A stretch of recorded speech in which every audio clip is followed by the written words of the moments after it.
स्वार्थ और अवसरवादिता में घिरी कांग्रेस की हालत ऐसी हो गई है कि कांग्रेस का शाही परिवार आजादी के इतिहास में पहली बार होगा। और ये नोट करिए, आजादी के बाद इतने चुनाव हुए, पहली बार दिल्ली में कांग्रेस का जो शाही परिवार रहता है वो कांग्रेस को वोट नहीं देगा। अगर ये शाही परिवार कांग्रेस को वोट नहीं देता है तो आपसे वोट मांगने का उनको क्या हक है भाई? जहां इस शाही परिवार के लोग रहते हैं वहां कांग्रेस चुनाव ही नहीं लड़ रही है। पहली बार ऐसा हो रहा है।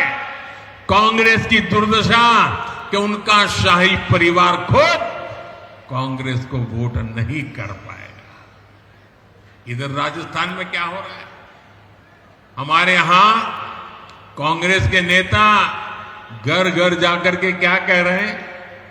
कांग्रेस को वोट मत दो।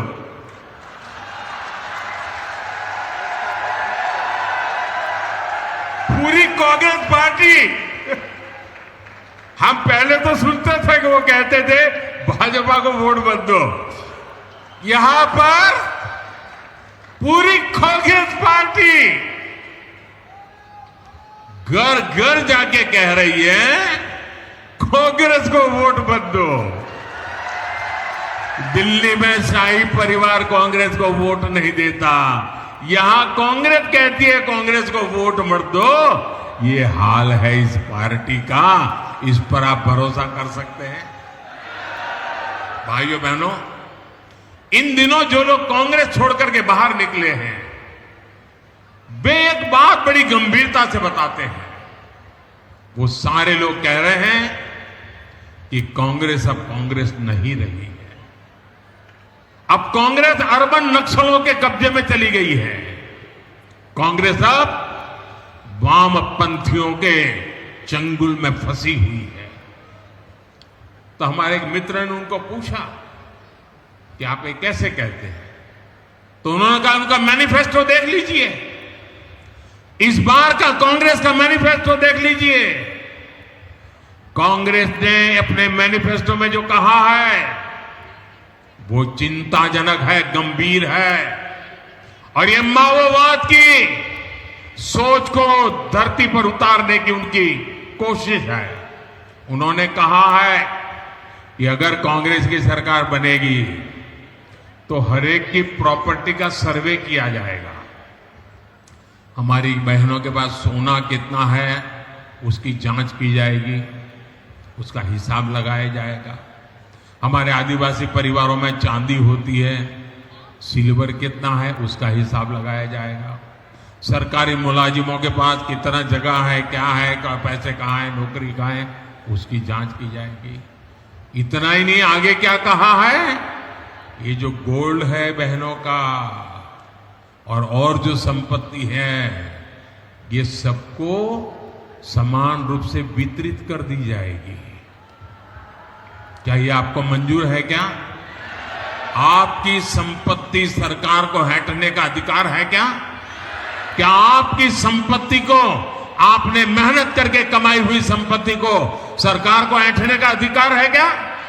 क्या उस संपत्ति को मेरी माता और बहनों की जिंदगी में सोना वो सिर्फ शो करने के लिए नहीं होता है, उसके स्वाभिमान से जुड़ा हुआ है। उसका मंगलसूत्र वो एक सोने का कीमत का मुद्दा नहीं है, उसके जीवन के सपनों से जुड़ा हुआ है। तुम उसे छीनने की बात कर रहे हो अपने मैनिफेस्टो में। गोल्ड ले लेंगे, सबको वितरित कर देंगे। और पहले जब उनकी सरकार थी उन्होंने कहा था कि देश की संपत्ति पर पहला अधिकार मुसलमानों का है। इसका मतलब ये संपत्ति इकट्ठी करके किसको बांटेंगे? जिनके ज्यादा बच्चे हैं उनको बांटेंगे। घुसपैठियों को बांटेंगे।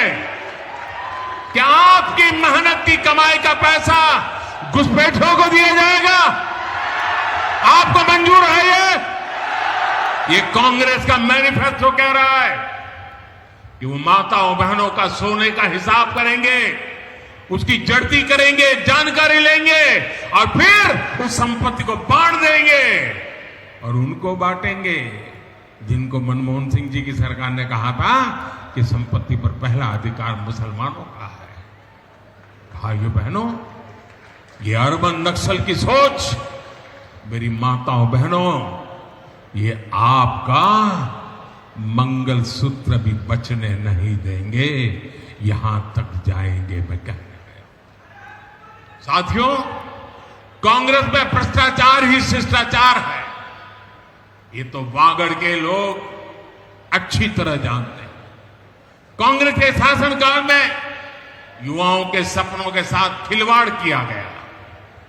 अब कांग्रेस के पेपर लीक माफिया पर भी हमारे भजनलाल जी पूरी ताकत से लगे हैं और उनको ठिकाने लगा करके रहेंगे। केंद्र सरकार ने भी इसके लिए एक कड़ा कानून बनाया है। अब इनको ये भी मालूम नहीं है, पार्लियामेंट में बैठते हैं, पेपर लीक का कानून बन चुका है, अगर घूमते फिरते हैं हम कानून बनाएंगे।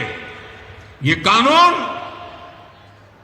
युवाओं को धोखा देने वालों को कड़ी सजा दिलाएगा और ये मोदी की गारंटी है।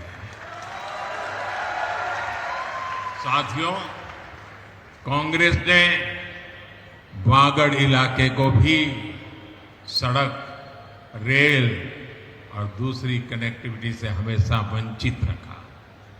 आपको ऐसी सुविधाएं देना ये मोदी की गारंटी है। हमने रतलाम डूंगरपुर रेल लाइन को वाया बांसवाड़ा से जोड़ने का काम शुरू करवाया। इस काम को भी कांग्रेस ने बरसों तक लटका कर रखा था। उदयपुर, बांसवाड़ा और डूंगरपुर को शामला जी गुजरात के साथ जोड़ने वाले नेशनल हाईवे से भी बहुत फायदा हो रहा है। उदयपुर में कनेक्टिविटी सुधारने के बहुत सारे काम हो रहे हैं, इसमें हाईवे, रेलवे के कई प्रोजेक्ट शामिल हैं। बांसवाड़ा में पावर प्लांट भी बन रहा है। 4 जून के बाद ऐसे हर काम को तेजी से पूरा किया जाएगा। साथियों, बीते साल में बहुत कुछ हुआ है, लेकिन अभी हमें विकसित भारत बनाने के लिए बहुत कुछ करना है। मोदी का मिशन है 24/7 फॉर 2047। मैं आपको भी इस मिशन से जुड़ने के लिए आमंत्रित कर रहा हूं और इसके लिए 26 अप्रैल को भारी मतदान